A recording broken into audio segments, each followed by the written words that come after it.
the current controversy which is going on about NEET. Begin with that. मैं news person हूँ तो फिर news से start करूँगी मैं.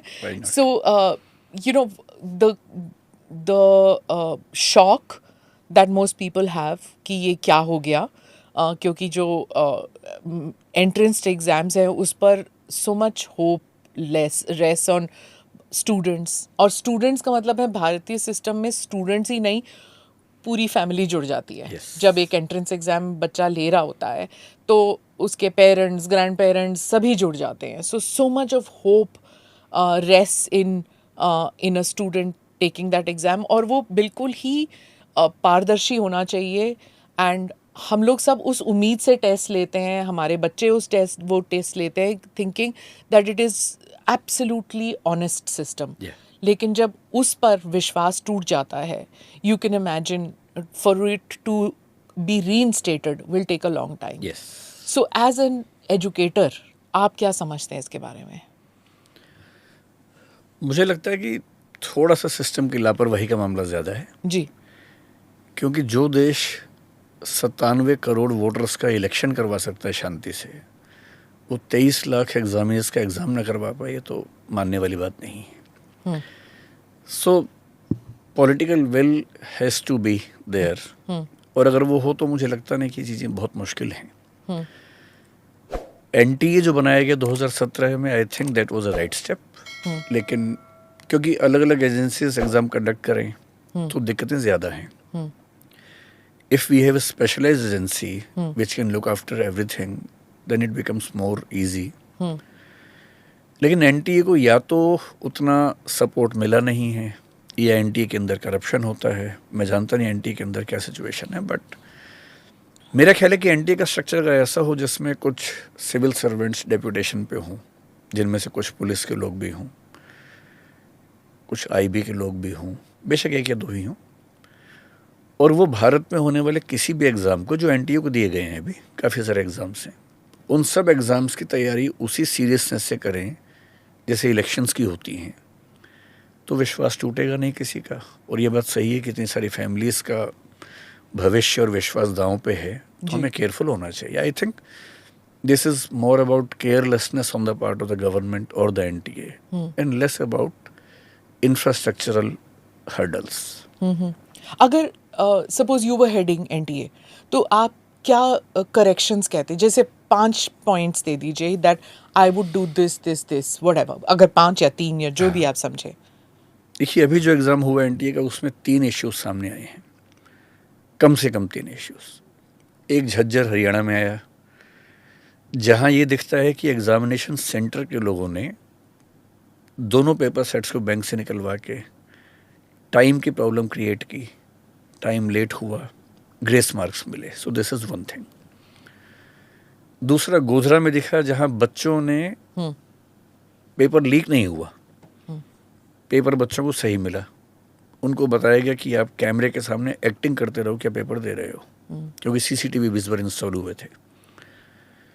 बच्चों से पेपर लेने के बाद पेपर सारे चेंज किए गए, जिसमें स्कूल की मैनेजमेंट पूरी तरह से शामिल थे.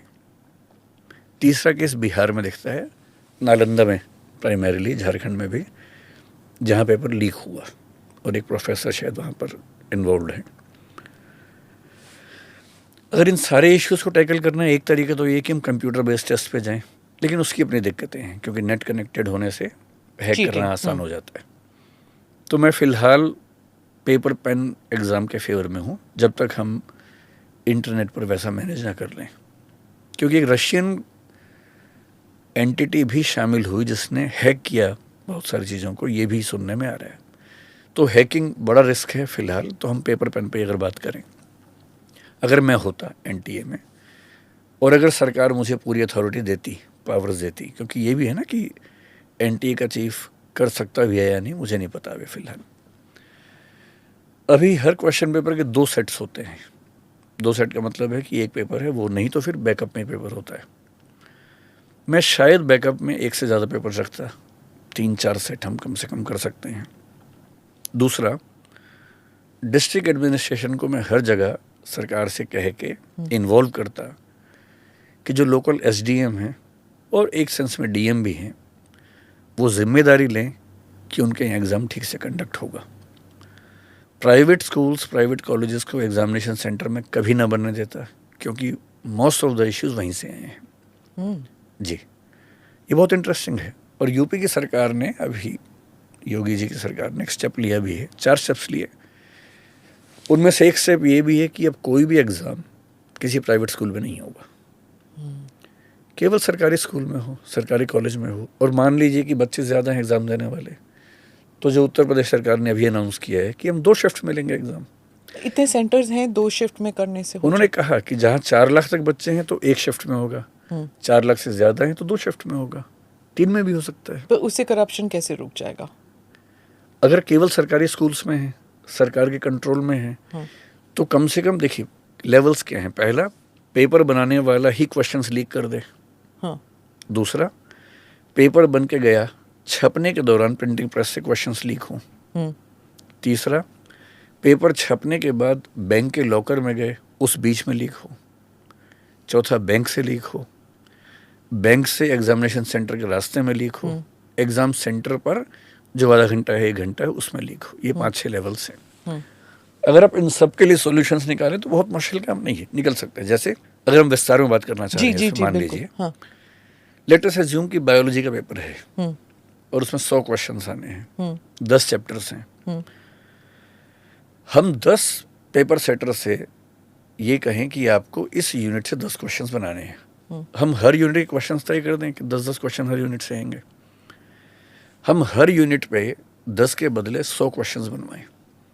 डिफ़िकल्टी लेवल तय हो, जो 4 या 5 लेवल्स हो सकते हैं, very difficult, difficult, average, easy, very easy. फिर हमारे अपने सिस्टम में जैसे एनटीए में बायोलॉजी का डिपार्टमेंट एक हो, उन सारे क्वेश्चंस को मिक्स करके उससे 10 सेट बनाने हैं, ये काम वो करें। Even the examiner should not know, even the paper setter should not know which questions will be there in the question paper. Okay, 10 set बन गए। उन 10 में से हमने 5 सेट प्रिंट करवाए, ये नेक्स्ट लेवल पर डिसाइड होना चाहिए। ठीक, अब 5 सेट जो प्रिंट हुए, 5 हर सेंटर पे जाएंगे, अलग अलग बैंकों में जाएंगे। अभी भी ऐसा होता है, एसबीआई और कैनरा में जाता है। तो हर जिले में 5 अलग अलग बैंक में अलग अलग सेट के पेपर्स होने चाहिए। ये जो भेजने का प्रोसेस है, इसमें क्यों नहीं हम सेंट्रल एजेंसीज को इन्वॉल्व कर सकते हैं? अभी कैसे होते हैं? अभी थोड़ा सा रैंडम है जहाँ तक मैं जानता हूँ। I am not very sure about it. हाँ, CISF जैसी एजेंसी को ये काम क्यों नहीं दे सकते हम? हाँ, देना चाहिए। shouldn't be difficult। हाँ, अगर जब SBI इन्वॉल्व हो सकता है, इलेक्टोरल रोल्स जा सकते थे पहले, तो ये भी जा सकते हैं। जब बैंक इन्वॉल्व है तो ये भी हो सकते हैं। अभी क्या है कि प्राइवेट सेंटर जानबूझ के शहर से बहुत दूर बनाए जाते हैं ताकि चीटिंग हो सके। आप प्राइवेट सेंटर्स खत्म कर दीजिए। मान लीजिए 23 लाख बच्चे हैं, देश भर में हैं, केवल उत्तर प्रदेश में अगर देखें तो वो एकदम कंफर्टेबल है कि 8 लाख बच्चों का एग्ज़ाम हम दिन में 2 बार में करवा सकते हैं। हम ऐसा क्यों नहीं कर सकते कि एक संडे के दिन 3 शिफ्ट में देश भर में एग्ज़ाम चल रहा है, 3 पेपर्स हैं, और उन 3 पेपर्स में स्केलिंग हम कर सकते हैं आराम से। एक पक्ष इसमें यह भी है कि ऐसा एक्ट होना चाहिए कि हम पनिशमेंट दे सकें, क्योंकि जो लोग इसमें एक्यूज हैं वो कई साल से ये काम कर रहे हैं। जैसे नालंदा में जो घटना घटी, कोई मिस्टर मुखिया हैं, वो 2017 में भी इन्वॉल्व थे एक पेपर लीक में। ऐसे कई इंसिडेंट्स हैं। तो जो लोग ये काम कर रहे हैं वो कई साल से कर रहे हैं, और ये एक्सपर्ट हैं। लोगों को पता था, इसीलिए हाँ। उन्हीं कोचिंग सेंटर्स में जाते हैं, हाँ। उन्हीं स्कूल्स में, जैसे गोदरा वाला जो जी। किस्सा आपने बताया, वो सारे बच्चे वहां पर दे वांट एडमिशन, उसी स्कूल में चाहिए। एडमिशन नहीं, इतना ही नहीं, दूसरे स्टेट्स के बच्चे वहाँ स्टेट्स पर आए के हैं। बच्चे, हाँ, Yes. क्यों ऐसे हो रहा है? तो जब पता था, the corruption went on for so long silently, तो कितने सारे कल्पेबल लोग हैं इसमें। Yes. So it's very disheartening कि अब निकला है, पर ये काफी साल से चल रहा था। इस पैमाने पे शायद ना रहा हो, लेकिन चल तो रही है। अगर आप लिस्ट देखें पिछले 10 साल में, हाँ, हर स्टेट में ऐसा हुआ है। इवन तमिलनाडु में हुआ है, महाराष्ट्र में हुआ है, तमिलनाडु में, मध्य प्रदेश में हाँ। हुआ है, उत्तर प्रदेश में कितनी बार हुआ है। कांस्टेबल का एग्जाम उत्तर प्रदेश में हुआ, उत्तर प्रदेश PCS का हुआ, राजस्थान में रीट का एग्जाम हुआ, कांस्टेबल का एग्जाम हुआ, कितने एग्जाम्स लीक अच्छा, हुए हैं। इंटरनेशनली कैसे होता है? जैसे SAT के एग्जाम्स लेते हैं लोग, तो वहाँ पे तो इट्स डन जहाँ तक मैं जानता हूँ एसएटी का एग्ज़ाम ऑनलाइन होता है और उनके सिस्टम्स हमसे बहुत स्ट्रांग है, but I am not sure about it क्योंकि मैंने स्टडी किया नहीं उस चीज़ को। और ये जो यूपीएससी के एग्जाम्स होते हैं, यूपीएससी अभी तक काफ़ी अच्छा इंस्टीट्यूशन इस मामले में। हाँ, उसका एक रीज़न ये है कि पूरे देश भर में एग्जामिनीज काफ़ी कम होते हैं इसमें। जैसे यूपीएससी का फॉर्म भरने वाले लोग 12 लाख के आसपास होते हैं हर साल, आईएएस की बात अगर मैं करूं, पर एग्ज़ाम देने वाले 5 लाख के आसपास होते हैं। सो हैंडलिंग 12 लाख कैंडिडेट्स और 5 lakh candidates in the country is not that tough. एक ही शिफ्ट में हो जाता है, unlike NEET and the others. इन सब में ज़्यादा शिफ्ट होती हैं और जो स्टेट लेवल होते हैं, तो यू जैसे जस्ट कांस्टेबल का एग्ज़ाम है, उसमें करीब 50 लाख लोग फॉर्म भर देते हैं। हाँ। एक स्टेट में, यूपी में कैसे करेंगे? तो कई दिन एग्ज़ाम चलेगा। या तो पूरा सिस्टम ओवरऑल करने की ज़रूरत है एट वन गो। मेरे ख्याल से जैसे एक देश एक चुनाव, एक देश एक एक्स, एक देश एक वही हो रहा है, तो ऐसे एक देश एक एजेंसी भी तो हो जो सारे सेंट्रल एग्जाम्स कंडक्ट करे।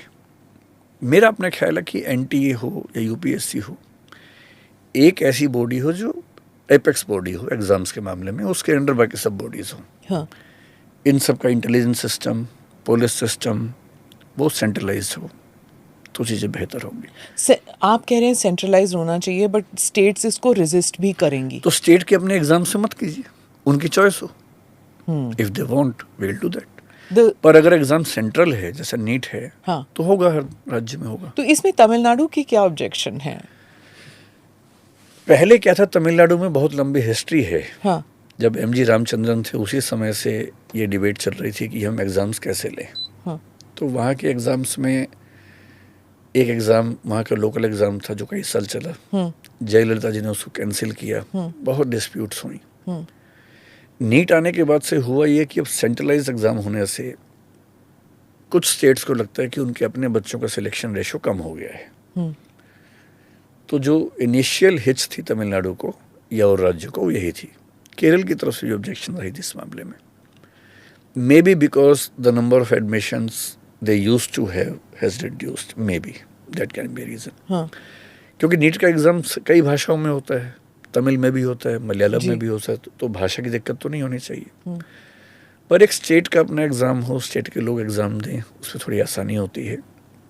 लेकिन मेरे ख्याल से बेसिक प्रॉब्लम यही थी कि जो अपना कंट्रोल है, मैनेजमेंट है, वो हाथ से निकल जाता है। और फेडरल सिस्टम में बहुत स्वाभाविक सी बात है कि राज्यों को लगता है कि सेंटर की पावर्स कम होनी चाहिए। और ये अब राजनीतिक बैटल बन गया है। राजनीतिक भी है। हाँ। लेकिन कोई राज्य नहीं बचा हुआ है, हर राज्य के एग्जाम पेपर लीक हुए हैं, कोई भी नहीं बचा हुआ है। हाँ। इसलिए इसको मैं भूल के भी बीजेपी वर्सेस कांग्रेस मानने को तैयार नहीं हूँ। राजस्थान में तो कांग्रेस की सरकार रही इतने साल तक, कितने पेपर लीक हुए वहाँ पर। हाँ। झारखंड में कांग्रेस, मतलब जो नॉन बीजेपी सरकार थी, वहाँ पेपर लीक हुए। 2024 इलेक्शन